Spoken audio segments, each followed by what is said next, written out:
जननेता सुभाष चंद्र अपने बदले की आग से उनको कुचलने के लिए तैयार होता है जो जनता पर वार करती है।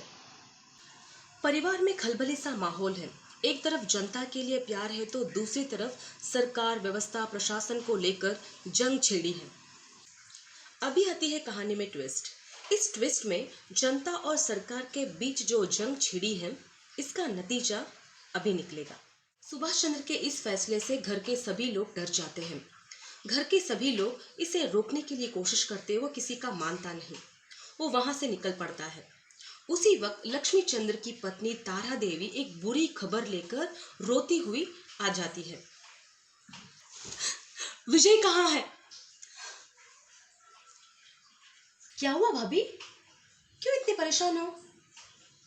तारा देवी की पागल सी हालत देखकर घर के सब लोग घबरा जाते हैं। मैं पूछती हूँ विजय कहाँ है? उसका मन चाहा हुआ, उसके गोली से मेरा बेटा अरविंद मरा है। क्या? हे भगवान! भाभी, ये तुम क्या कह रही हो? बहुत बुरा हुआ।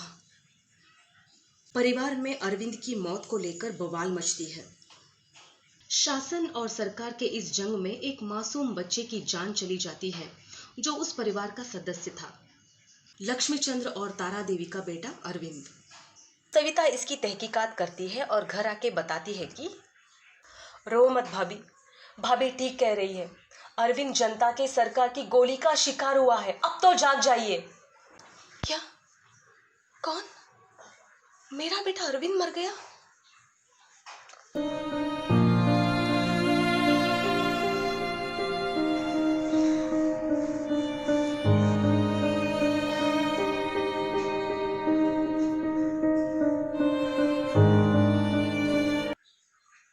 ये मैंने क्या किया?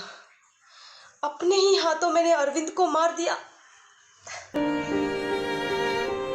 किसने मार डाला अरविंद को? नाश हो जाए उस पुलिस का। बिना गोली चलाए कोई बात ही नहीं होती। ओह, ये क्या हुआ मुझसे? आखिर अरविंद वहां क्यों गया था? उसी वक्त टेलीफोन की घंटी बजती है।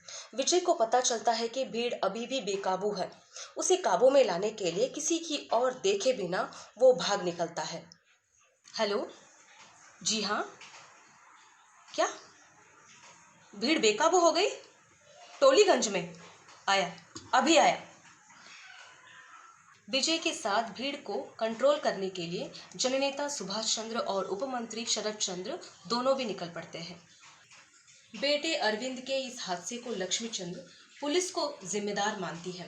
पुलिस को दोषी ठहराते हुए कहते हैं कि सब अंधे हैं, ताकत के अंधे। जो सामने आते हैं उसे कुचल देते हैं, चाहे वो फूल हो या पत्थर। एक 10 वर्ष के बच्चे को भी नहीं छोड़ा उन्होंने।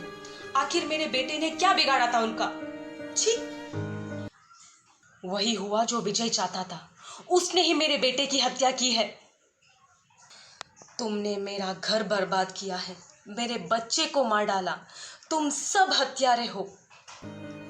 जब पैसे की जरूरत होती है मेरे पास भागे आते हो, टैक्स मांगते हो, व्यापार में पैसे लगाने के लिए कहते हो और मेरे ही बच्चे को मार डालते हो।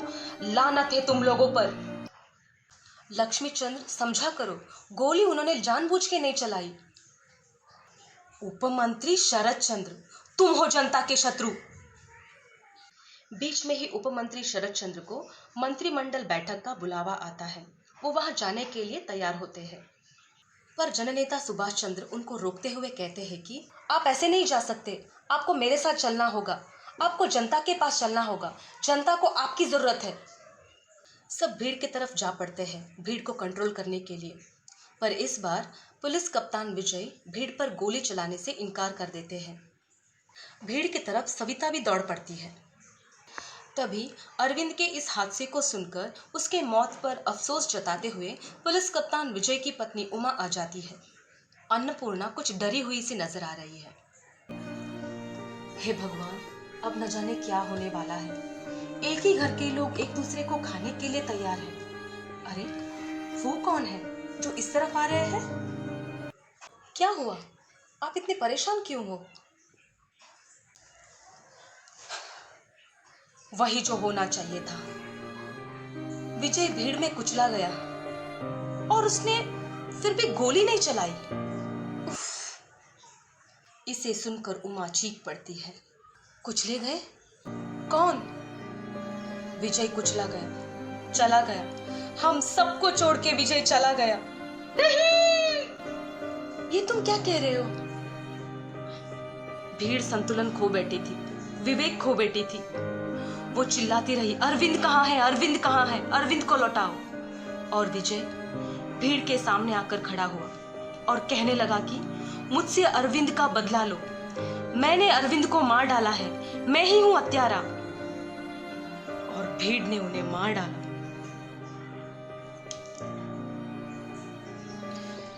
सुभाष भी कुचला गया, लेकिन खबरदार उनके लिए जो रोए। रोने से उन्हें दुख होगा, उन्होंने प्राण दिए हैं, पर शासन और जनता का संतुलन ठीक कर दिया। वे शहीद हो गए, पर दूसरों को बचा गए। नगर में अब बिल्कुल शांति है, सब मौन है। सगर्व इन बलिदानों की चर्चा कर रहे हैं, सब शोक संताप में है। लो वे आ गए, रो मत। हाँ वही लेटा दो। तब सविता के साथ दूसरे अधिकारी भी घर आते हैं। धीरे धीरे वो विजय, अरविंद और सुभाष के लाश को कमरे में लाकर रखते हैं। एकांकी ने यह साबित किया है कि यही हमारे देश की क्षिति है। जनतंत्र में सरकार और जनता के बीच कोई विभाजक रेखा नहीं होती। सच्चे और शिक्षित युवा ही राजनीति की दिशा और दशा बदल सकती है।